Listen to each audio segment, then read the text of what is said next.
Harambee! Harambee! Harambee! Vijana mko poa? Mko fiti? Mnanijua? Mnanikumbuka? Asante sana. Mimi nashukuru sana kuwa hapa siku ya leo. Tumemkaribisha DGT, tumekaribisha timu nzima. Sisi kama watu wa Luanda tumeamua kitu moja. Kama ni kufagia, tunafagia kutoka chini. Kutoka chini. Kutoka chini.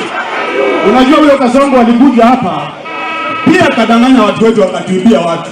Sasa hivi hakuna kitu anatufanyia. 2027. 2027. Watu wanaenda wapi? Watu wanaenda wapi? Asanteni sana na Mungu awabariki.